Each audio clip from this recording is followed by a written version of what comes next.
Hello, I'm bracing myself for my first winter in Serbia. I understand that typically we'd expect the first snow to fall in November, but standing here today with temperatures expected to climb above 20 degrees, that's very difficult to believe. Anyway, to discuss climate change and other issues with you today, I want to bring you to one of my favorite places in Belgrade, and that's Kalenić Green Market.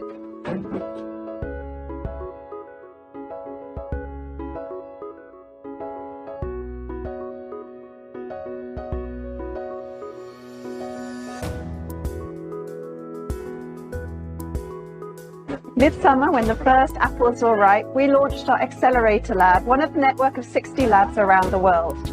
We've been working in Serbia for 5 decades, but believe that to address the complex development challenges that Serbia and other countries face, we need new and integrated solutions, and that's exactly what the lab intends to do. Depopulation is one of those tough and complex challenges facing Serbia, but also other countries in the region and globally. We're setting out to help support tackling the issue by first understanding the situation. So we're looking at unusual data sources such as LinkedIn to understand the capacities and skills that are being lost from this country. We're also about to launch a data challenge with our colleagues at the United Nations Population Fund to better understand the problem. Most importantly, we want to come up with solutions to tackle the problem, working with the private sector, government and civil societies.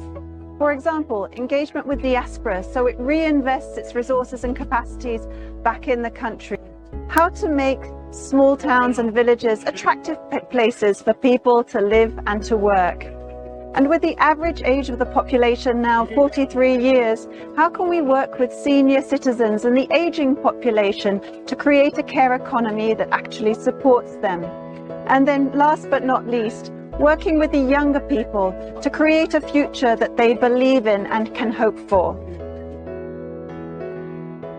Talking about the future and achieving Agenda 2030, we want to create a more inclusive society that leaves no one behind. We partnered recently with Kalenić, the largest food retailer in Serbia, to develop a digital platform that transfers food surplus to those in need. This is a small but good example of how we can use technology to reduce inequality.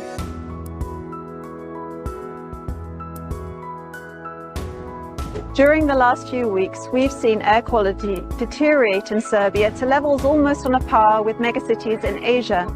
This reminds us of the importance of shifting away from fossil fuels, still the major source of energy and greenhouse gas contributor in Serbia. We're working with the government to increase energy efficiency and increase use of renewable energy. I've also visited many of the cities and municipalities around the country and seen how local self-governments and local private sector are investing in climate-smart solutions to address this challenge. Whether you are from the government, private sector, a bank, civil society, let's work together to tackle depopulation, create a more inclusive society and fight climate change.